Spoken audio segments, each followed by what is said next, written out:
बसेछ मन,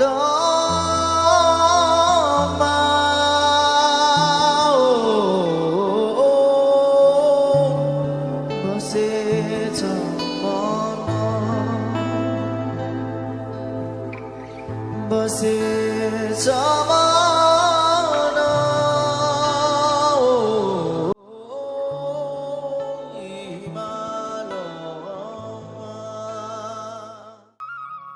नमस्कार। पहला दगड़ियों, हम सुदूरवर्ती हिमालय की गोद में बसे देवभूमि उत्तराखंड के होर्ती गांव पल्ला पुनेठा दी हिमालयन हेरिटेज होमस्टे से बोल रहे हैं।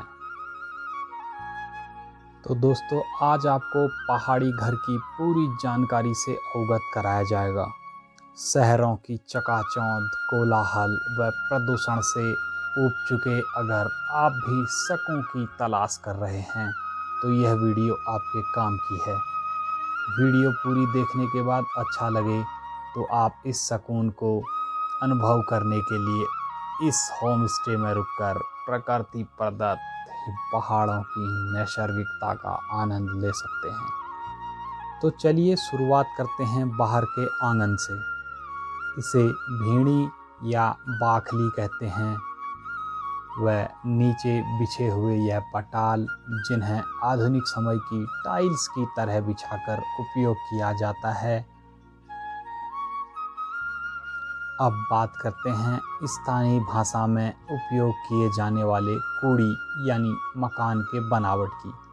इसे मुख्यतः दो भागों में बांटा जाता है, गोठ व पाड़ा। यानी आज की आधुनिक शैली में यूँ कहें तो ग्राउंड फ्लोर व फर्स्ट फ्लोर। भौगोलिक दृष्टिगत तीसरा मंजिला मकान यहाँ बिरले ही मिलते हैं। कारण है अर्थक्वेक, लैंडस्लाइड जैसे प्राकृतिक कारण। आइए अब बात करते हैं पाखा यानी छत की। यह स्लेट से बनी काली पट्टियों जैसी दिखती है, जिसके निचले छोर पर मिट्टी का गारा, तख्ते व बल्लियाँ रहते हैं, जो मौसम के अनुरूप ढले हुए हैं। व विरल बर्फानी ठंडक में भी कमरों को बेहतर ढंग से गर्म रखते हैं।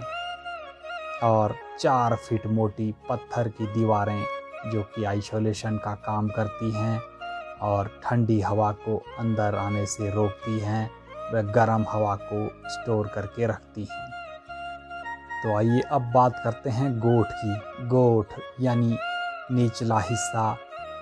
इसमें भी 2 भाग बटे हुए रहते हैं, बाहरी दान व भीतरी दान और एक मुख्य गोठ। इनमें सबसे विशिष्ट है यह जाला। नई पीढ़ी के नौजवान शायद यह शब्द पहली बार सुन रहे होंगे, परंतु हमारे समय में यह जाले बूबू के हुक्की तमाक व आमा का ब्यूं पल ब्यूं रखने का मुख्य स्थल हुआ करते थे। दूसरी मुख्य चीज़ है यह भराना, यानी यूं कहें आज के समय के मकानों की नींव या बीम। 30 फीट लंबा व करीब 3 से 4 फीट चौड़ा यह भराना हिमालयन सिड्रस देवदार की लकड़ी का बना हुआ है। इस भारी भरकम भराने को उठाकर लाने में संपूर्ण गांव का योगदान लेना पड़ा। पहाड़ों में घर जंगलों के निकट होने के कारण रात के समय जंगली जानवरों का खतरा अधिक रहता है, जिनमें क्रमशः भालू, बाघ मुख्य हैं।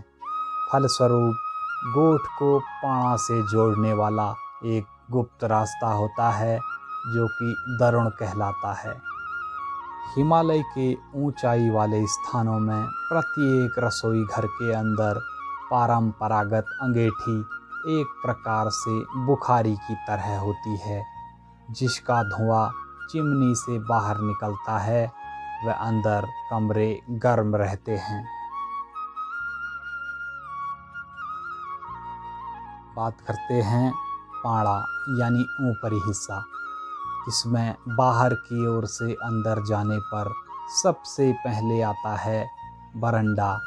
भव्य बेजोड़ शिल्पकला का नमूना पेश करता, यानी आज के लोगों के लिए इसे कहें तो बालकनी। अंदर बढ़ने पर पहला कमरा चाक कहलाया जाता है।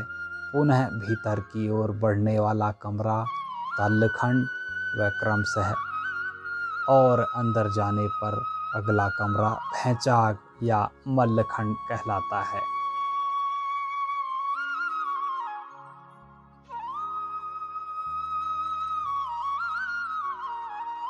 सबसे अहम होता है घर का भाड़, यानी सबसे ऊपरी छत से चिपकी खाली जगह, जिसमें सामान्यतः अनुपयोगी सामान रखा जाता है।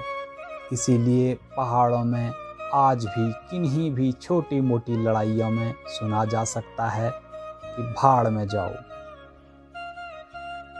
घर से कुछ दूरी के स्थान पर स्थित छाना, यानी गायों को बांधने का स्थान, इनमें निचले कमरों पर गायों को रखा जाता है या किन्हीं भी मवेशियों को, और ऊपरी कमरों पर उनका चारा यानी सूखी घास व पत्ते रखे जाते हैं। दुर्भाग्यपूर्ण है कि आज इस तरह के परंपरागत घर अब कम ही रह गए हैं। जो कुछ बचे हैं वह भी पूर्ण देखभाल न होने के कारण भूतिया बंगला बनकर रह गए हैं। दरवाज़ों को यहाँ मोव कहा जाता है, जो कि शहरों के अपेक्षाकृत निचले यानी कम ऊंचाई वाले बनाए जाते हैं, ताकि अंदर प्रवेश करते समय आप सिर झुकाकर चल सकें, क्योंकि सुदूरवर्ती हिमालय के बाशिंदे मोव यानी दरवाज़ों को ईश्वरीय दर्जा देते हैं। प्रतिवर्ष गंगा दशहरा को दसार व चैत्र शुक्ल प्रतिपदा को जौ की बालियों से इनकी अनूठी पूजा उपासना की जाती है। नहाने की जगह बाथरूम गोशल कहलाती है। सुविधानुसार आज जरूर शौचालय कमरों के साथ अटैच कर दिए गए हैं, परंतु पहले यह हमेशा घरों से कुछ उचित दूरी पर बनाए जाते थे। वह कमरों के साथ इनका लगा होना अशुभ माना जाता था। शायद इसका एक वैज्ञानिक पहलू स्वास्थ्य के दृष्टिकोण से हो। लगभग 50 वर्ष पूर्व इतने सुनियोजित ढंग से निर्मित यह भवन शिरोमणि निवास व आज का द हिमालयन हेरिटेज होमस्टे मेरे पूजनीय बूबू यानी दादाजी की अकूट हाड़ तोड़ती मेहनत व अविरल त्याग का परिणाम है। वह इस पुरखों की अमूल्य धरोहर के वजूद को यूं ही सजो कर रखना हमारा परम दायित्व। समयानुसार इसमें कुछ परिवर्तन अवश्य किए गए हैं, परंतु इतने भर कि अतीत को चोट न आए। आज हम कितने भी आधुनिक शहरों में करोड़ों रुपए खर्च कर लें, परंतु इस स्थल की कोई तुलना नहीं की जा सकती है।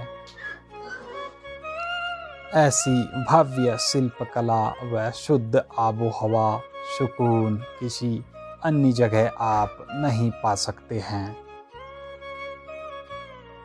Thank you. जल्द फिर मुलाकात होगी हिमालय के गांव की जीवन शैली से जुड़ी रोचक